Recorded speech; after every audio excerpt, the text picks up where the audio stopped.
Hello everyone, and once again welcome in the revision class of motion in one dimension.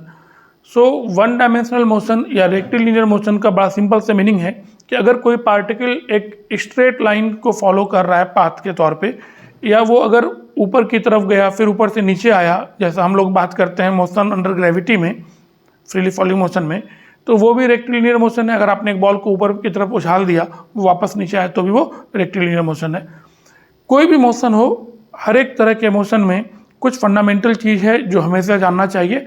The very first thing is displacement, the second thing is distance, and they are related with the positions, and next is velocity, and again speed, and then acceleration, and all this things changes in the time frame. So सारी घटनाएं हम लोग time के respect में ही discuss करते हैं। शुरू करते हैं हम लोग एक एक करके। डिस्प्लेसमेंट का डेफिनेशन आपके पास यहाँ पे मेंशन्ड है, the vector joining the initial position of the particle to its final position during an interval of time. देखिए, इसको हम एक डिफरेंट लैंग्वेज में और भी बोल सकते हैं, same language actually, different language का। अगर कोई पार्टिकल एक पॉइंट से दूसरे पॉइंट तक मूव किया और उसका इनिशियल पोजीशन वेक्टर r1 है, फाइनल पोजीशन वेक्टर r2 है, तो जो चेंज इन पोजीशन वेक्टर होगा that will be the displacement. तो अगर हम लोग ऐसे सोचें कि एक पार्टिकल किसी प्लेन में, हम लोग प्लेन पे डिस्कस करते हैं, बाद में जनरलाइज कर देंगे। कोई पार्टिकल किसी प्लेन में है, xy प्लेन एज्यूम कर लेते हैं, और xy प्लेन में इनिशियली वो पॉइंट P पर है, और पॉइंट P से वो एक डिफरेंट पाथ को फॉलो करते हुए मूव करता हुआ Q तक गया। तो जो भी पाथ का लेंथ होगा, वो पाथ लेंथ को हम लोग डिस्टेंस बोलते हैं। जो भी पाथ का लेंथ होगा उसको डिस्टेंस बोल दिए, और पॉइंट P से पॉइंट Q तक ज्वाइन करने वाला जो वेक्टर होगा, इस वेक्टर को हम लोग डिस्प्लेसमेंट बोल दिए। इसी को हम लोग डिस्प्लेसमेंट बोल रहे हैं। Late it B vector R। अब अगर आप ट्रायंगल लॉ ऑफ वेक्टर लगा दें, तो ट्रायंगल लॉ ऑफ वेक्टर के तौर पे vector R1 plus R equal to R2, यहाँ पे अगर हम लोग लिखें तो vector R plus R1, this R plus R1 will be equal to R2. So R is equal to R2 minus R1. So this is basically change in position vector. Final of a quantity minus initial of the same quantity gives the change. So the change in position vector is displacement. तो ये displacement और path length, इसको हम लोग distance बोलते हैं। तो this is the simple concept of displacement and distance. Displacement एक वेक्टर क्वांटिटी है, डिस्टेंस एक स्केलर क्वांटिटी है। इन जनरल अगर एक स्ट्रेट लाइन मोशन हो रहा है या किसी भी तरह का मोशन हो रहा है, तो इन जनरल डिस्टेंस जो है वो डिस्प्लेसमेंट के बराबर या उससे बड़ा हो सकता है। Distance can be greater than और equal to displacement, but displacement can never exceed distance. एक ही डायरेक्शन में हमेशा चलते रह गए तो डिस्प्लेसमेंट और डिस्टेंस इक्वल हो जाएगा। आगे गए, रिवर्स होकर के पीछे आ गए, तो डिस्टेंस जो होगा, पाथ लेंथ लंबा होगा तो डिस्टेंस बढ़ जाएगा और डिस्प्लेसमेंट उसके कंपैरिजन में छोटा होगा। तो ये एक पॉइंट है, आपको याद रखना है। Now the second thing is average velocity. Average velocity is basically displacement upon time. Average velocity is displacement upon time. तो यहाँ पर डिस्प्लेसमेंट अपॉन टाइम को अगर x final minus x initial, जिसको मैंने यहाँ पे R2 माइनस R1 लिखा है, तो अगर कोई पार्टिकल x एक्सिस के लॉन्ग मूव कर रहा है, सपोज हम लोग x एक्सिस को ले ले रेक्टिलिनियर मोशन के लिए, तो अगर कोई पार्टिकल x एक्सिस के लॉन्ग मूव कर रहा है तो उसका initial position x initial, final position x final, so displacement is x final minus x initial, initial time t initial, final time t final, so time interval is t final minus t initial. So this is the case of average velocity. The direction of average velocity is same as the direction of displacement. ये हो गया। Next is average speed. हर किसी को पता है कि total distance travelled upon total time taken. तो जो भी पाथ लेंथ है, आप आगे गए वापस पीछे आए, तो टोटल डिस्टेंस जो आपने ट्रैवल किया, तो जो भी पाथ लेंथ है that upon time interval, that will be average speed. तो अगर डिस्प्लेसमेंट और डिस्टेंस इक्वल होगा तब तो एवरेज वेलोसिटी और एवरेज स्पीड का मैग्नीट्यूड सेम होगा। लेकिन अगर डिस्टेंस ट्रैवल्ड ज़्यादा है एज कंपेरिजन टू डिस्प्लेसमेंट, तो उस केस में average speed will be more than average velocity in magnitude, क्योंकि टाइम इंटरवल तो दोनों के केस में सेम होना है। Next is instantaneous velocity. तो अगर हम लोग फाइनल माइनस इनिशियल को यहाँ पर delta x upon delta t लिख दें, that is change in position upon change in time, delta x upon delta t. तो अगर delta t tends to zero, limit delta t tends to zero, तो whenever we take limit delta t tends to zero, तो वो एक instantaneous case हो जाता है।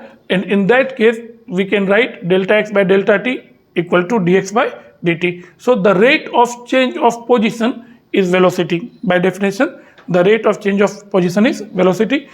अगर आपको पोजीशन टाइम का फंक्शन दिया रहेगा किसी भी फॉर्म में, सपोज कीजिए कि पोजीशन आपको इस तरह से दे दिया गया कि x equal to t square plus 3t minus 2 something like this, minus 2 in meter, let it be in meter, sorry let it be in meter, और आपसे पूछ दिया जाए कि इंस्टेंटेनियस वेलोसिटी कितना होगा किसी पर्टिकुलर टाइम पर, तो आप डिफ्रेंशिएट कर दीजिएगा, इसको डिफ्रेंशिएट कीजिएगा तो ये dx बाई डी टी का वैल्यू आपको यहाँ से मिल जाएगा। So this dx by d t will be equal to 2t plus 3। So this is the velocity, equation of velocity in terms of time या as a function of time. अगर question में रहा कि इस पोजीशन के हिसाब से time 2 second पे वेलोसिटी कितना, पुट कीजिए 2 t की जगह पे 2 × 2 4 + 3 7 मीटर पर सेकंड के फॉर्म में आ जाएगा, क्योंकि यहाँ पे मीटर में ले रखा था हमने। तो ये सिंपलेस्ट केस है इंस्टेंटेनियस वेलोसिटी निकालने का। अगर आपको एवरेज पूछा जाता तो एक्स इनिशियल के लिए आप टाइम को 0 पुट करते, एक्स इनिशियल आप जब टाइम को 0 पुट करते तो इनिशियल पोजीशन -2 मिल जाता। एक्स फाइनल के लिए आप टाइम को इसी इक्वेशन में 2 पुट करते, आपको एक्स फाइनल मिल जाता। Final position minus initial position करके डिवाइडेड बाय जो भी टाइम है 2 सेकेंड, उसे आप डिवाइड कीजिए तो ये आपको एवरेज मिल जाएगा। तो इसी इक्वेशन को दे करके आपसे इंस्टेंटेनियस भी पूछा जा सकता है। इंस्टेंटेनियस के लिए आपको डिफ्रेंशिएट करना ही पड़ेगा, और अगर एवरेज पूछा जाता तो आप इनिशियल वैल्यू के लिए हमेशा टाइम को 0 रखना है। किसी भी चीज़ का अगर टाइम का फंक्शन है, कोई भी चीज़ अगर टाइम का फंक्शन है, तो इनिशियल वैल्यू के लिए आपको टाइम को 0 रखना है। फाइनल वैल्यू के लिए जो पूछा गया टाइम है, जो गिवन टाइम है, वो पुट करना है। दोनों वैल्यूज़ को निकालिए, सब्ट्रैक्ट कीजिए फाइनल माइनस इनिशियल, आपको चेंज इन पोजिशन, वेलोसिटी होगा तो चेंज इन वेलोसिटी, एक्सप्रेशन होगा तो चेंज इन एक्सप्रेशन, वो मिल जाएगा। तो इसको याद रखना है। Now next is average acceleration and instantaneous acceleration. So average acceleration is again change in velocity upon time. तो इसको भी अगर हम लोग लिखेंगे तो this can be written as delta v change in velocity upon delta t time taken, जो भी है। तो एवरेज का तो डायरेक्ट फंडा हो गया। हाँ, ये बात जरूर याद रखिएगा, अगर किसी प्लेन में बात हो रही होगी तो किसी प्लेन में अगर बात होगी ना, तो आपको वेलोसिटी को वेक्टर फॉर्म में लेना है। इस बात का खास ध्यान रखिएगा कि वेलोसिटी को आपको हर हाल में वेक्टर फॉर्म में लेना है। आप वेलोसिटी को स्केलर के फॉर्म में नहीं कि आप सीधा मैग्नीट्यूड को माइनस कर दें। वेलोसिटी का vector subtraction upon time taken. अगर इंस्टेंटेनियस की बात होगी तो इंस्टेंटेनियस का मतलब एक पर्टिकुलर इंस्टेंट ऑफ टाइम, तो पर्टिकुलर इंस्टेंट ऑफ टाइम के लिए डेल्टा टेंड्स टू 0, और जैसे ही डेल्टा टेंड्स टू 0 तो delta v by delta t जो है वो d v upon d t हो जाएगा। तो इसी क्वेश्चन में अगर मान लीजिए कि हम लोगों को इंस्टेंटेनियस एक्सेलरेशन का इक्वेशन चाहिए होता, तो हम लोग v को डिफ्रेंशिएट करते, d v by d t करते, तो d v by d t जैसे ही करेंगे तो एक्सेलरेशन आ जाएगा 2, तो ये तो कांस्टेंट आ गया इस केस में। तो this is the case. Now we have some equations of motion with constant acceleration. देखिए फंडामेंटल जो है अगर ढंग से समझिए तो 2 ही 3 चीज़ है मोशन में। पहला चीज velocity can be written as d x by d t. Second, acceleration can be written as dv by dt, and if we will follow the chain rule, तो chain rule के हिसाब से dv dx into dx by dt, और फिर से dx by dt velocity है, तो ये एक्सेलरेशन का एक अल्टरनेट इक्वेशन लोग लिख सकते हैं।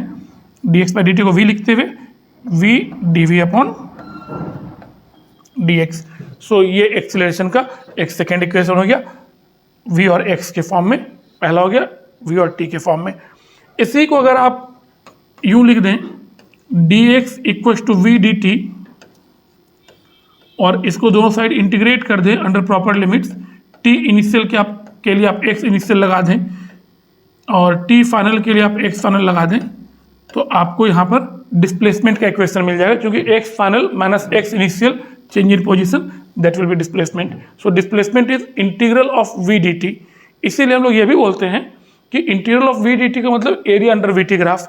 y dx अगर कोई है इंटीग्रेशन के फॉर्म में, y dx अगर कोई भी इक्वेशन है जो y dx के फॉर्म में है, तो obviously integration of y dx का मतलब क्या होता है, area under yx graph, area under yx curve. तो अगर एरिया अंडर yx कर्व है तो यहाँ yx के जगह पे vt है, तो vt ग्राफ का अंदर का एरिया जो होगा वो हमेशा डिस्प्लेसमेंट देगा। इसलिए डिस्प्लेसमेंट क्योंकि आपको LHS में x final minus x initial displacement होता है। बाद में भी हम लोग इस पर डिस्कशन करेंगे। So we have few equations जो आपको डायरेक्ट यूज करना है। अगर एक्सेलरेशन कांस्टेंट रहा तो आप आराम से इन इक्वेशंस को यूज कर सकते हैं। The very first equation is v equals to u plus at is known to you. v is final velocity, u is initial velocity, a is acceleration and t be the time. S stands for displacement, that is final position minus initial position, equal to ut plus half at square. If we have some velocity v initially and the particle is retarding, तो retardation के case में हम लोग इसी equation को vt minus half at square लिख सकते हैं। तो जब रिटार्डेशन है और कुछ इनिशियल वेलोसिटी है तो हम लोग इस फॉर्म में लिख सकते हैं। नाउ दिस s इस final position minus initial position, तो माइनस इनिशियल पोजीशन को राइट साइड ले जाए तो x इनिशियल हो जाएगा। तो फाइनल पोजीशन का इक्वेशन हो गया x initial plus ut plus half at square. तो x stands for the final position. तो you have to be careful कि पूछा क्या जा रहा है, डिस्प्लेसमेंट पूछा जा रहा है कि फाइनल पोजीशन पूछा जा रहा है। तो डिस्प्लेसमेंट पूछेगा तो equation B will work fine, and position पूछा जा रहा है तो बी का ये जो थर्ड फॉर्म है आपको इसको इस्तेमाल करना होगा। v square equal to u square plus 2s, again a known equation to you, जहाँ पे v final velocity, u initial velocity, a acceleration और s displacement. No one more thing is there, s equal to half u plus v into t. ये इक्वेशन कब use करना है, बहुत simple सा चीज़ है। अगर कोई पार्टिकल कांस्टेंट एक्सेलरेशन से मूव कर रहा है तो कांस्टेंट एक्सेलरेशन से मूव करने में आप डिस्प्लेसमेंट को डायरेक्टली लिख सकते हैं half into u plus v into t, where u is the initial velocity, v is the final velocity and t be the time. लेकिन ये सिर्फ कब वैलिड है, जब पार्टिकल कांस्टेंट एक्सेलरेशन से मूव किया, इनिशियल स्पीड यू था, final speed v हुआ, टाइम टी है, तो आप डायरेक्टली इसको यूज कर सकते हैं। फिफ्थ नंबर एस एन का मतलब हो गया displacement in nth second, displacement in nth second. अगर पार्टिकल का एक्सेलरेशन कांस्टेंट है, पहली बात। दूसरी बात, अगर पार्टिकल एक ही डायरेक्शन में मूव कर रहा है, पाथ रिवर्स नहीं कर रहा है, तो ये इक्वेशन हर हाल में वैलिड होगा। अगर पाथ रिवर्स कर गया तो there will be some changes. पहले हम लोग बात कर लेते हैं कि पाथ अगर एक ही डायरेक्शन में मूव कर रहा है तब क्या करना है। उस केस में displacement in nth second, nth का मतलब आप समझ लीजिए, अगर मान लीजिए कि कोई बोल रहा है कि फोर्थ सेकेंड, तो फोर्थ सेकेंड का बेसिक मीनिंग है कि from 3 to 4, from 3 second to 4 second. थोड़ा सा हम लोग डिस्कस इसको और कर लेते हैं। फर्स्ट सेकेंड कब से कब तक होगा, 0 से 1 तक फर्स्ट सेकेंड, 1 से 2 तक सेकेंड सेकेंड, 2 से 3 तक थर्ड सेकेंड, 3 से 4 तक फोर्थ सेकेंड, है ना। तो ये first second, second second, third second, fourth second, n-1 से लेकर के n तक, दिस इज nth सेकेंड। तो डिस्प्लेसमेंट इन nth सेकेंड के लिए अगर कोई बात हो रही है तो वहां पर आप डायरेक्टली यूज कीजिए, इनिशियल वेलोसिटी है u, एक्सेलरेशन कांस्टेंट होना चाहिए u plus a/2 into 2n-1। So this is the case, या this is the equation for finding the displacement in nth second when the particle is moving along a straight path without reversing its direction of motion। कुछ maxima और minima का concept देखिए, कहीं पर भी पूरे physics में कोई क्वांटिटी y अगर x पर डिपेंड कर रहा है तो there are cases when the y can have a maximum और मिनिमम वैल्यू। अब अगर हम लोग एक छोटा सा ग्राफ ऐसे ही बना लें, मान लीजिए कि ये y वर्सेस x का ग्राफ बना लिया मैंने, सिंपल सा एक ग्राफ है y वर्सेस x का। तो आप देख सकते हैं इस ग्राफ में जो y का मैक्सिमम वैल्यू है वो यहाँ पर है, इस पर्टिकुलर ग्राफ में जो y का मैक्सिमम वैल्यू है वो इस जगह पर है। यहाँ पे अगर आप टेंजेंट ड्रॉ करेंगे तो ये टेंजेंट dy/dx होता है, किसी भी कर्व का टेंजेंट dy/dx होता है, किसी भी कर्व का। Tangent dy by d x होता है, और ये dy by d x tan theta होता है, जहाँ पर थीटा इस टेंजेंट का x के साथ, पॉजिटिव x के साथ एंगल, तो दोनों पैरेलल, तो एंगल जीरो, तो इसका वैल्यू भी जीरो, इसलिए स्लोप जीरो, तो dy बाई डी एक्स भी जीरो। तो अगर मैक्सिमा की बात करें, इसमें सिर्फ मैक्सिमा की बात करें, तो इसका मैक्सिमम वैल्यू जहाँ पर है वहाँ पर dy बाई डी एक्स कितना है, जीरो। इवन मिनिमा के केस में भी यही होता है। सपोज कीजिए कि कोई पार्टिकल एक एक्सट्रीम से शुरू किया, मिनिमम तक गया, फिर ऊपर उठ गया, तो इसमें अगर देखेंगे मिनिमा, तो यहाँ पर भी सेम चीज़ रिपीट हो गया, वाई एक्स ग्राफ है वो भी। तो मैक्सिमा हो चाहे मिनिमा हो, दोनों ही केस में dy बाई डी एक्स का वैल्यू जीरो होगा। तो अगर y x का फंक्शन है तो आप क्या कीजिए कि y को x के रेस्पेक्ट में डिफ्रेंशिएट कीजिए, x के रेस्पेक्ट में डिफ्रेंशिएट करने के बाद इक्वल टू जीरो कीजिए, फिर वहाँ से आप x का वो वैल्यू कैलकुलेट कर लीजिए जिसके लिए y का वैल्यू मैक्सिमम या मिनिमम होगा। अब पता कैसे चलेगा कि वो मैक्सिमा है कि मिनिमा है? आपको डबल डिफ्रेंशिएशन करना पड़ेगा। मतलब एक बार y को x के रेस्पेक्ट में डिफ्रेंशिएट किए, जो भी वैल्यूज़ आया, जैसे एक छोटा सा एग्जांपल अगर हम दे दें, मान लीजिए कि y is equal to 4x square minus 16x, ऐसा लिख दिया मैंने। अब इसमें y का मैक्सिमम या मिनिमम वैल्यू क्या है वो निकालना है। पता नहीं मुझे कि y का वैल्यू मैक्सिमम को अप्रोच करेगा कि मिनिमम को अप्रोच करेगा। देखते हैं। पहली बार जब डिफ्रेंशिएशन करेंगे तो dy by d x will be equal to 4 into 2 8x minus 16, this should be equal to zero. For maximum और minimum this should be equal to zero. Putting 8x equal to 16 right side ले गए, x की value 2। इस x की value को अगर आप put कर देते हैं y के इक्वेशन में, तो y का या तो मैक्सिमम मिलेगा या मिनिमा मिलेगा। अब मैक्सिमा या मिनिमा कौन मिलेगा ये पता करने के लिए आप इस इक्वेशन को फिर से डिफ्रेंशिएट कीजिए। डबल डिफ्रेंशिएशन इसी को बोलते हैं हम लोग कि एक बार डिफ्रेंशिएट करना फिर से डिफ्रेंशिएट कीजिए। फिर से डिफ्रेंशिएट कीजिएगा तो this is called as d2y by d x square and this will be equal to 8। अब देखिए ये जो वैल्यू मिला ये मोर देन जीरो है, ग्रेटर देन जीरो है। No, the condition is for maxima d2y by d x square should be less than zero. यहाँ पे हमें क्या मिला, d2y by d x square more than zero plus 8 है। तो उस कंडीशन में जब ये मोर देन जीरो है तो आपको जो मिलेगा वो क्या मिलेगा, मिनिमा मिलेगा। तो अगर d2y by d x square greater than zero है so this is the condition of minima, और अगर d2y by d x square less than zero होता है सेकेंड टाइम डिफ्रेंशिएट करने के बाद, तो that will is the condition of maxima. तो ये आपको ध्यान रखना है, आप डबल डिफ्रेंशिएट करेंगे इक्वेशन बता देगा कि मैक्सिमा है कि मिनिमा है। ये इसकी बात हो गई। अब अगर मान लीजिए कि नॉन यूनिफॉर्म मोशन है, नॉन यूनिफॉर्म मोशन का मतलब जहाँ पर कि एक्सेलरेशन कांस्टेंट नहीं है। तो देखिए इन जनरल फिजिक्स में हम लोग बातें करते हैं एक्सेलरेशन में बी वेरिंग विथ टाइम, और एक्सेलरेशन में बी वेरिंग विथ पोजीशन, और एक्सेलरेशन में बी वेरिंग विथ वेलोसिटी। ये तीन क्वांटिटीज़ पर डिपेंड कर सकता है, पोजीशन, वेलोसिटी या टाइम पर। मोस्ट ऑफ द टाइम जब हम लोग एक्सेलरेशन को टाइम के ऊपर डिपेंडेंट रखते हैं, मतलब ए फंक्शन ऑफ टी है, तो अगर ए फंक्शन ऑफ टी है तब तो अपना सिंपल सा काम बनेगा। अगर ए फंक्शन ऑफ टी है, a is a function of time, तो उस कंडीशन में ए को हम लोग लिखते हैं क्या, dv बाई डी टी।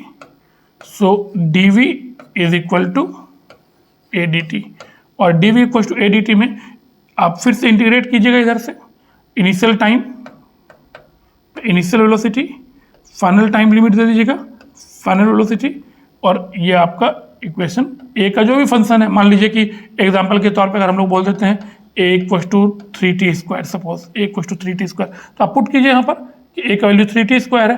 तो जैसे ही आप ए का वैल्यू 3t स्क्वायर पुट करेंगे, इंटीग्रेट करेंगे, तो T cube upon 3 cancel out, T cube बचेगा।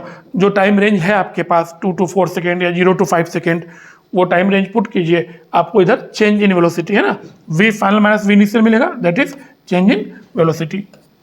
तो ये एक सिंपल सा चीज़ है कि अगर एक्सेलरेशन टाइम का फंक्शन है तो आपको सिंपली क्या यूज़ करना है, integration of dv equal to integration of a d t. ये अगर टाइम का फंक्शन है। सपोज कीजिए कि एक्सेलरेशन जो है वो पोजीशन का फंक्शन है, मतलब एक्सेलरेशन ये फंक्शन ऑफ x, चलिए यहाँ कहीं लिख लेते हैं। सपोज कीजिए कि एक्सेलरेशन जो है वो पोजीशन का फंक्शन है, तो अगर एक्सेलरेशन पोजीशन का फंक्शन है तब आप इक्वेशन यूज कीजिए a equal to v dv by d x, rearrange कीजिए v dv equal to a dx, यहाँ पे पोजीशन का लिमिट्स दे दिए x इनिशियल से x फाइनल, यहाँ वेलोसिटी का लिमिट्स दे दिए v इनिशियल से v फाइनल। अब अगर a x का फंक्शन है, कोई एक इक्वेशन फिर से मान लीजिए कि a is equal to 2x square, suppose ऐसा ले लेते हैं। तो अब जैसे ही a की वैल्यू यहाँ पे 2x स्क्वायर पुट करेंगे तो 2x स्क्वायर dx, 2 को बाहर कीजिए, x स्क्वायर dx है x क्यूब अपॉन 3, फिर जो भी लिमिट्स है वो पुट करके आप इसे सॉल्व कीजिए, यहाँ पर भी v स्क्वायर अपॉन 2 हो जाएगा। जो भी लिमिट्स है, लिमिट्स मतलब इनिशियल लिमिट के लिए यहाँ पे x इनिशियल, फाइनल वेलोसिटी के लिए यहाँ पे x फाइनल, और आप लिमिट्स वगैरह पुट करके फिर इसको आगे सॉल्व कर सकते हैं। तो ये आपके पास इक्वेशंस है इसके लिए भी। If a is in terms of t, that is a is a function of t, तो a as a function of t को जो हम लोगों ने डिस्कस किया वो कर सकते हैं। If a is in terms of v, तो a as a function of v, तो dv अपॉन av dt कर देंगे। If a is in terms of x, v dv equal to ax dx, ये हमने डिस्कस कर रखा है। If a is in terms of v, तो v dv upon a as a function of v equal to dx। तो these are the 4 equations जिसको हम लोग यूज कर सकते हैं डिपेंडिंग अपॉन कि नीड किसका है या क्वेश्चन में गिवन क्या है। तो वो आप क्वेश्चन पढ़ेंगे, वहाँ पता चलेगा कि ए टाइम पे डिपेंड कर रहा है, पोजीशन पे डिपेंड कर रहा है या वेलोसिटी पे कर रहा है। अकॉर्डिंगली आप इसको कर सकते हैं। No there are few points जो आपको याद रखना है। For uniformly accelerated motion, that is acceleration not equal to 0, xt graph is a parabola opening upwards if a is greater than 0 and opening downwards if a is less than 0। ये आप points यहाँ देख लीजिए, मैं एक एक करके इनको डायरेक्टली आपको एक्सप्लेन कर दूंगा। पॉइंट्स आप एक बार यहाँ पे सारा देख लीजिए।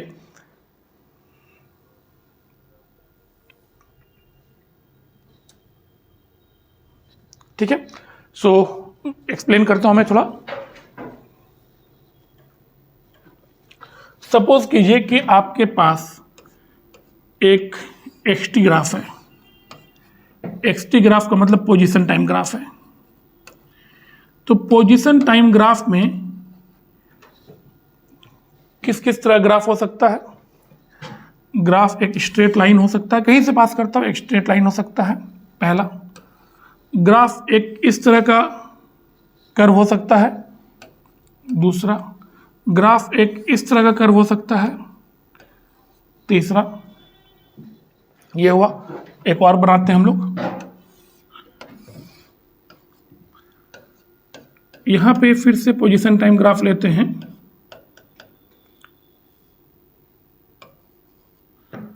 यहां पे ग्राफ एक ऐसा कर्व हो सकता है या एक ऐसा कर्व हो सकता है। So in total we have 5 different curves for position time graph. अब ये पोजीशन टाइम हो, चाहे वेलोसिटी टाइम हो, चाहे एक्सेलरेशन टाइम हो, इन सब में हम लोग कुछ चीज़ों को कॉमनली बात कर सकते हैं। जैसे ये जो भी ग्राफ है, इस ग्राफ में अगर फर्स्ट वाले को हम लोग देखें,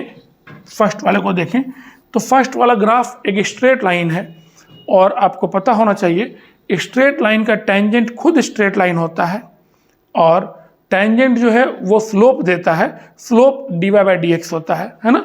क्या क्या बात की हम लोग? स्लोप जो है वो टेंजेंट से मिलता है, टेन थीटा होता है, जहाँ पे थीटा हम लोग कहाँ से लेते हैं? पॉजिटिव एक्स एक्सिस के साथ टेंजेंट का बनने वाला angle. And this is also equal to dy/dx। इतना चीज। एरिया अगर किसी ग्राफ में हम लोग बात करेंगे तो किसी भी ग्राफ का एरिया जो भी क्वांटिटी y एक्सिस पर है और जो भी क्वांटिटी x एक्सिस पर है, इसका integral area under a curve is integral under y dx, integration of y dx, sorry. तो किसी भी ग्राफ में इंटरेस्ट की यही दो बातें होती है, एक स्लोप, दूसरा एरिया। हम लोग एक एक करके इस पांचों ग्राफ को समझ लेते हैं फटाफट। पहले वाले ग्राफ को अगर आप देखते हैं तो ये एक स्ट्रेट लाइन है। इस स्ट्रेट लाइन पे आप जो भी मर्जी पॉइंट ले लें, एक पॉइंट यहाँ ले लें P ले लें, एक पॉइंट Q ले लें, एक पॉइंट यहाँ R ले लें, इन सारे पॉइंट का टेंजेंट ये लाइन खुद होगा, और इस लाइन का पॉजिटिव एक्स एक्सिस पे टाइम है, इसके साथ बनने वाला एंगल कांस्टेंट रहेगा। तो पॉइंट P, Q और R का स्लोप कांस्टेंट। अब हमें पता है कि पोजीशन टाइम ग्राफ का स्लोप क्या देता है? वेलोसिटी। कैसे? v इक्वल टू पोजिशन की जब एक्स ग्राफ एक्स एक्सिस पे t, तो v equal to d x by d t, तो v equal to d x by d t, तो slope of position time graph gives velocity. अब ये constant वाला case हो गया। इसमें देखिए सेकेंड वाले में देखिए, तो पहले वाले में क्या हो गया, कांस्टेंट स्लोप। कोई भी ग्राफ होगा तो ये हो गया कांस्टेंट स्लोप। ये कांस्टेंट जीरो भी हो सकता है। अगर मान लीजिए कि ये स्ट्रेट लाइन टाइम एक्सिस के पैरेलल हो जाता तो इसका स्लोप जीरो हो जाता। ये स्ट्रेट लाइन अगर टाइम एक्सिस के परपेंडिकुलर हो जाता, ग्राफ इनवैलिड। क्यों? एक ही टाइम एक ही टाइम पर डिफरेंट पोजीशंस पॉसिबल नहीं है कि एक ही टाइम पर आप यहाँ भी हो, दिल्ली में भी हो, कोटा में भी हो, लंदन में भी हो, यह पॉसिबल नहीं है। तो वो इनवैलिड ग्राफ होगा। जब एक ही टाइम पर मोर देन 2 या 3 पोजीशन हो जाए तो इनवैलिड ग्राफ है। तो कांस्टेंट स्लोप पोजीशन टाइम है तो वेलोसिटी कांस्टेंट, वेलोसिटी टाइम है तो एक्सेलरेशन कांस्टेंट। सेकेंड ग्राफ अगर हम लोग बात करें, सेकेंड ग्राफ में आप देखें तो टेंजेंट अगर आप ड्रॉ करते जाएंगे, जैसे जैसे टाइम इंक्रीज कर अगर आप टेंजेंट ड्रॉ करेंगे तो शुरू का स्लोप जो है वो कम है, आगे का स्लोप थोड़ा बढ़ा, उसका आगे का स्लोप और बढ़ा। ये हाथ से हम टेंजेंट ड्रॉ करने की कोशिश कर रहे हैं, तो पहले का स्लोप फिर और स्लोप और स्लोप, तो this slope keeps on increasing. If the slope keeps on increasing that means the quantity defined by the slope is also increasing. So यहाँ पे सेकेंड केस में slope is increasing, slope is increasing. कैसे? Slope is increasing in positive direction. Why positive? क्योंकि आप जब भी slope बनाएंगे, एक मैं बना देता हूं, मान लीजिए इस पॉइंट का एक स्लोप बनाया मैंने, तो ये स्लोप एक्स एक्सिस के साथ जो एंगल बना रहा है ये लेस देन 90 है, और टेन थीटा जब लेस देन 90 में होगा तो पॉजिटिव होगा। इसी वजह से slope is increasing along positive direction. That means velocity is increasing along positive x axis. Particle अगर एक्स एक्सिस से मूव कर रहा है तो पॉजिटिव एक्स एक्सिस के अलोंग वेलोसिटी इंक्रीज कर रहा है। थर्ड वाले केस की बात अगर हम लोग करें, थर्ड वाले ग्राफ को अगर आप देखिएगा तो शुरू में स्लोप काफ़ी ज़्यादा है, मतलब वेलोसिटी ज़्यादा है, उसका स्लोप घटा, वेलोसिटी घटा, स्लोप और घटा, वेलोसिटी घटा। स्लोप के लिए आप अपने हाथ का इस्तेमाल हमेशा कर सकते हैं किसी भी कर्व में। आप जैसे जैसे कर्व है वैसे वैसे आप अपने हाथ को रखते जाइए, आपको दिखेगा कि स्लोप ज़्यादा है या कम है। जितना ज़्यादा हॉरिजॉन्टल की तरफ जाएंगे स्लोप घटेगा, जितना वर्टिकल की तरफ जाएंगे स्लोप बढ़ेगा। तो अभी हम लोग वर्टिकल की तरफ से कहाँ चले गए, हॉरिजॉन्टल, स्लोप घट गया, स्लोप घट गया तो स्लोप इज डिक्रीजिंग। अब फिर से कहीं भी अगर आप टेंजेंट ड्रॉ करेंगे तो ये पॉजिटिव एक्स एक्सिस का जो एंगल बना रहा है ये लेस देन 90 है, और लेस देन 90 के लिए पॉजिटिव होगा tan थीटा, तो ये भी velocity is decreasing along positive x axis. तो इस ग्राफ का तीनों का हम लोगों ने डिस्कशन कर लिया। बाकी बची ये दोनों, फोर्थ एंड फिफ्थ। देखिए फोर्थ वाले में आप देख सकते हैं कि सिर्फ स्लोप की बात अगर करें, एक जनरल स्लोप, फिजिक्स वाला स्लोप tan थीटा नहीं, एक जनरल स्लोप, तो यहाँ पे आप देखिए स्लोप कम है, हॉरिजॉन्टल की तरफ है। यहाँ पे आप आइए तो स्लोप बढ़ा, लेकिन अगर आप टेंजेंट ड्रॉ करेंगे ना तो ये टेंजेंट पॉजिटिव एक्स के साथ जो एंगल बनाएगा ये मोर देन 90 होगा। दैट मीन्स अगर फिजिक्स के हिसाब से या मैथ्स के हिसाब से बात करते हैं तो tan more than 90 is negative, so slope यहाँ पर नेगेटिव है। ठीक है, तो लिटरल अगर स्लोप का मीनिंग यूज करें तो स्लोप पहले कम था लिटरल मीनिंग के हिसाब से, फिर स्लोप बढ़ा, तो मोर देन 90 है तो slope is increasing in negative. इसकी बात करेंगे, स्लोप ज़्यादा था, बाद में स्लोप घटा, और यहाँ भी अगर टेंजेंट हम लोग ड्रॉ कर लें तो ये भी टेंजेंट मोर देन 90 बना रहा है, तो इसमें स्लोप डिक्रीजिंग, फोर्थ वाले में स्लोप इंक्रीजिंग। तो फोर्थ में अगर हम लोग बात करें तो slope is increasing in negative. क्यों नेगेटिव? थीटा मोर देन 90 है। तो यहाँ पे अगर वेलोसिटी की बात करेंगे, पोजीशन टाइम ग्राफ का स्लोप वेलोसिटी देता है, तो velocity is increasing in negative. और पांचवें ग्राफ को देख लें तो यहाँ पे स्लोप जो है वो लगातार घट रहा है लेकिन नेगेटिव में घट रहा है, तो यहाँ पे स्लोप इज डिक्रीजिंग लिख लीजिए, किसमें? इन नेगेटिव। अब अगर ये पोजीशन टाइम ग्राफ है तो स्लोप वेलोसिटी देगा, ये अगर वेलोसिटी टाइम ग्राफ होता तो स्लोप एक्सेलरेशन देता। अगर ये Vx ग्राफ होता, Vx वेलोसिटी वर्सेस पोजीशन, तो Vx ग्राफ में याद क्या रखना है कि आपको पता है कि किसी भी एक्सेलरेशन को हम लोग v dv/dx की फॉर्म में लिख सकते हैं। तो ये dv/dx क्या हो गया? स्लोप। तो किसी भी इंस्टेंटेनियस एक्सेलरेशन को आप एक पर्टिकुलर पॉइंट का जो स्लोप होगा ग्राफ में, उस स्लोप को अगर आप इंस्टेंटेनियस वेलोसिटी से मल्टीप्लाई कर दीजिएगा तो आपको वहाँ का इंस्टेंटेनियस एक्सेलरेशन मिल जाएगा। तो यहाँ पे आपको ध्यान रखना होगा कि अगर एक्सेलरेशन कांस्टेंट है तो वेलोसिटी अगर इंक्रीज कर रहा है तो स्लोप डिक्रीज करना चाहिए, वेलोसिटी अगर डिक्रीज कर रहा है तो स्लोप इंक्रीज करना चाहिए। तो these were the fundamental things जो हम लोग को डिस्कस करना था मोशन इन वन डायमेंशन या सिंपली मोशन के जनरल चीज़ों के लिए। अब हम लोग कुछ क्वेश्चंस डिस्कस करेंगे। सो कुछ क्वेश्चंस है अपने पास जो एक सीक्वेंस में है पहले से, सो दैट टाइम सेव कर सकें हम लोग। पहला question, a motor car is going due north at a speed of 50 km/h, it makes a 90 degree left turn without changing the speed, the change in the velocity of the car is about. तो it is all about the vector subtraction, change in velocity is v final minus v initial. तो आपको इसमें directly क्या करना है कि initially अगर मान लीजिए नॉर्थ की तरफ जा रहा है और वो एक लेफ्ट टर्न ले लिया, सो this is v initial, late it B north, and this is v final, 90 degree का डिफरेंस है। तो अगर हम लोग v final minus v initial करें तो वेक्टर का कोई भी काम करने के लिए बेहतर होता है कि हम उन्हें टेल टू टेल एक साथ कॉन्साइड करा के रख लें। तो v फाइनल और ये v इनिशियल, स्पीड दोनों जगह सेम है, ये भी v है और ये भी v, ये angle 90 degree. v final minus v initial करना है तो माइनस v इनिशियल लेफ्ट की तरफ हो जाएगा, रिजल्टेंट वेलोसिटी इस डायरेक्शन में आएगा। अगर ये नॉर्थ है इधर की तरफ साउथ हो जाएगा, इधर हमारे पास ईस्ट हो जाएगा और ये वेस्ट हो जाएगा। तो अब आप यहाँ से देख सकते हैं कि जो चेंज इन वेलोसिटी होगा ये डेल्टा v है। तो change in velocity is in vector form v final minus v initial. Direct हम लिख सकते हैं root under a square plus b square वाला फार्मूला के हिसाब से। तो this is v square plus v square, so this is root 2v। v की वैल्यू पता है हमें, v की वैल्यू पता है कि ये 50 है तो 50 रूट 2 है। अगर डायरेक्शन की बात करें तो डायरेक्शन देख सकते हैं हम लोग कि साउथ लेफ्ट की तरफ, ऊपर वेस्ट, तो साउथ वेस्ट होगा। So the correct option will be 50 root 2 km/h towards south west. तो ध्यान क्या रखना है कि जैसे ही आपको वेलोसिटी दिखे तो वेलोसिटी दिखने के बाद आपको करना ये है कि वेक्टर फॉर्म में सोचना है, यह ना कि उसका मैग्नीट्यूड को डायरेक्ट सब्ट्रैक्ट करके जीरो कर दिए। कोई भी वेक्टर दिखे वो काम करना है।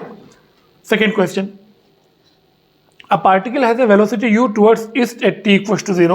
Its acceleration is towards west and is constant. Let xa and xb be the magnitude of the displacement in the first 10 seconds and the next 10 seconds. और उसके बाद कुछ ऑप्शन है कि xa और xb में क्या बड़ा क्या छोटा होगा। देखिए यहाँ पे हकीकत तो ये है कि ये इंफॉर्मेशन इनसफिशियंट है रिलेशन डिसाइड करने के लिए, क्योंकि पार्टिकल का वेलोसिटी u है towards east at t equals to 0। तो हो सकता है कि 10 सेकेंड में वो 5 सेकेंड तक आगे ही गया हो और बाकी 5 सेकेंड फिर पीछे मुड़ा हो और उसका डिस्प्लेसमेंट उस केस में 0 हो, और अगले 10 सेकेंड में सिर्फ एक ही डायरेक्शन मूव किया हो। तो ये जब तक u को डिस्क्राइब नहीं किया जाएगा तब तक ये इन्फॉर्मेशन इनसफिशियंट है। Third problem, a ball takes t seconds to fall from a height h1 and 2t seconds to fall from a height h2। देखिए freely falling motion constant acceleration का केस है, तो हम लोग a को g से replace कर दें, u को 0 कर दें, तो h1 is equal to half gt square and h2 equal to half g 2t का होल स्क्वायर। आप यहाँ से रिलेशन निकाल सकते हैं कि h1 बाई h2 का रेशियो क्या होगा, h1 half gt square, h2 half g 2t का होल स्क्वायर, और रिलेशन आप निकाल लीजिए। नेक्स्ट इज, देखिए ये फोर्थ क्वेश्चन है, a body start from rest and is uniformly accelerated for 30 second. The distance traveled in the first 10 seconds is x1, next 10 seconds is x2 and the last 10 seconds is x3। तो ये एक simple सा problem है कि equal time interval में कितना कितना distance travel किया। तो इसका तो रेशियो सबको याद होना चाहिए कि 1:3:5 होता है। अगर टाइम इंटरवल इक्वल है तो उसमें डिस्टेंस का जो रेशियो होता है वो 1:3:5:7:9 ऑड रेशियो होता है। तो ये एक सिंपल सा चीज़ है। Question number 5, a stone is released from an elevator going up with an acceleration a, the acceleration of the stone after the release is. तो एलिवेटर से अगर हम स्टोन को छोड़ देते हैं तो याद क्या रखना है, किसी भी सिस्टम से अगर कोई पार्टिकल को रिलीज किया जाए तो पार्टिकल उस सिस्टम का इनिशियल स्पीड जो सिस्टम का रिलीज करने के टाइम में वो लेकर के निकलता है, एक्सेलरेशन से कोई मतलब नहीं है। तो एलिवेटर जैसे मर्जी जाए, स्टोन फ्री फॉल कर रहा है तो फ्री फॉल में एक्सेलरेशन जी है, तो इस केस में भी एक्सेलरेशन जी डाउनवर्ड ही होगा। Question number 6. A person standing near the edge of the top of a building throws two balls A and B. The ball A is thrown vertically downward and the ball B is thrown vertically upward with the same speed. The ball A hits the ground with a speed VA and the ball B hits the ground with speed VB, VF. देखिए directly VA equal to VB बोल सकते हैं हम लोग, speed निकालना है, equal होगा। इसको अल्टरनेट तरीके से अगर हम लोग छोड़ दें कुछ मोमेंट के लिए काइनेमेटिक्स को और वर्क एनर्जी पे चले जाएं, तो आपने इनिशियल काइनेटिक एनर्जी सेम दिया है, ग्राउंड पे जाने के बाद दोनों का change in potential energy same होगा, तो obviously initial kinetic energy same, change in potential energy same, तो फाइनल काइनेटिक एनर्जी भी सेम होगा, जिसकी वजह से दोनों का स्पीड इक्वल होगा, V और V भी दोनों सेम होगा। 7 number, figure shows position time graph of two cars A and B। अब डिसाइड करना है कि कौन किससे फास्टर है, तो ये दोनों तो पैरेलल दिख रहा है। अब अगर दोनों पैरेलल है तो दोनों का स्लोप सेम हो गया, पैरेलल का slope same, tan theta same, और स्लोप अगर सेम है तो वेलोसिटी सेम रहेगा, तो वो वेलोसिटी सेम, तो both cars are moving with same velocity. Over. Question number 8. The displacement time graph of moving particle is shown below, the instantaneous velocity of the particle is negative at the point. तो ये displacement time graph है और बोला जा रहा है instantaneous velocity negative कहाँ पर होगा। आपको क्या करना है, एक्सटी ग्राफ है, स्लोप ड्रॉ करना है, देख लेना है कि थीटा कहाँ पर मोर देन 90 बन रहा है, तो सी पे देखेंगे तो लेस देन 90, डी पर देखेंगे तो अभी भी लेस देन 90, एफ पे देखेंगे तो भी लेस देन 90, और अगर ई पे हम लोग टेंजेंट ड्रॉ कर दें तो ई का जो टेंजेंट होगा वो मोर देन 90 बनाएगा, उसी जगह पर स्लोप नेगेटिव तो वेलोसिटी भी नेगेटिव। ऑप्शन सी इसके लिए करेक्ट हो जाएगा। Question number 9. A particle starts from rest and moves along a straight line with constant acceleration. The variation of the velocity v with displacement s. तो velocity और position का यहाँ पर discussion करना है कि अगर एक्सेलरेशन कांस्टेंट है, आप देख सकते हैं यहाँ पर कि कांस्टेंट एक्सेलरेशन है, तो एक्सेलरेशन कांस्टेंट के लिए हम लोगों ने डिस्कस किया था कि a इक्वल टू अगर v dv/dx है और आपको अगर a को कांस्टेंट रखना है तो a तभी कांस्टेंट रहेगा जब स्लोप अगर इंक्रीजिंग है तो v डिक्रीजिंग होना चाहिए, स्लोप अगर डिक्रीजिंग है तो v इंक्रीजिंग होना चाहिए। एक क्वांटिटी बढ़े दूसरा घट जाए, बराबर रहेगा हमेशा। अगर इस तरह से बड़े घटे के बराबर रहे, तो अब हम लोग को पॉसिबिलिटी ढूंढना है। पहला वाला तो होगा नहीं, क्यों? आप देख सकते हैं स्लोप कांस्टेंट और वेलोसिटी बढ़ रहा है। हमारा क्या है कि अगर वेलोसिटी बढ़ेगा तो स्लोप घटना चाहिए, और अगर स्लोप बढ़ेगा तो वेलोसिटी घटना चाहिए। ये अपना बेसिक कंसेप्ट है ए को कांस्टेंट रखने के लिए। सेकंड में देखिए, सेकंड में क्या है, स्लोप घट रहा है, बिल्कुल स्लोप ज़्यादा है, ऊपर गया स्लोप घट रहा है और वेलोसिटी बढ़ रहा है, तो ये जस्टिफाइड है। तो कांस्टेंट, इसमें फिर से सेम कहानी। इसमें देखिए क्या हो रहा है, डी वाले में स्लोप भी बढ़ रहा है, यहाँ का स्लोप से बड़ा यहाँ का स्लोप है, मतलब पोजीशन 1 का स्लोप से बड़ा पोजीशन 2 का स्लोप है, और वेलोसिटी जो पोजीशन 1 पे है उससे बड़ा 2 का है, तो दोनों का जब प्रोडक्ट देखिएगा तो बढ़ जाएगा। तो ये इंक्रीजिंग एक्सेलरेशन का ग्राफ हो गया, ये भी इंक्रीजिंग एक्सेलरेशन का, slope constant v is increasing, increasing acceleration, ये भी इंक्रीजिंग एक्सेलरेशन का ग्राफ हो गया। ठीक है, so option B is correct. Question number 10. The displacement time graph of two particles A and B are straight lines making angles of 30 degree and 60 degree with the time axis. If the velocity of A is VA and that of B is VB, then the value of VA by VB. तो 1030 by 1060 करना है, 1030 1 by √3, 1060 नीचे √3, तो 1 by √3 और नीचे √3, तो this will be 1 by 3। Simple सा problem था, है ना। VA by VB equals to 1030 upon 1060, तो 1030 1 by √3, 1060 √3, तो दोनों √3 नीचे मल्टीप्लाई करेंगे 1 by 3। 11 number, the initial velocity of a particle is u at t equals to 0 and the acceleration is given by f equals to at। तो acceleration यहाँ पर time का function है, a बीइंग ए कांस्टेंट है ना, a acceleration नहीं है, acceleration f बोला जा रहा है, a बीइंग ए कांस्टेंट। कभी कभी इस फॉर्म में लिख दिया जाता है, माइंड को क्या पता है पहले से किस चीज़ का ट्रेंड है कि एक्सेलरेशन है तो a लिखो। एग्जामिनर ने क्या किया, एक्सेलरेशन को कभी ओमेगा लिखेगा, कभी एफ लिखेगा, तो आपको ध्यान रखना है कि क्वेश्चन केयरफुली पढ़ करके जवाब देना है। तो एक्सेलरेशन एफ के फॉर्म में ए कोई कांस्टेंट है, which of the following relation is valid.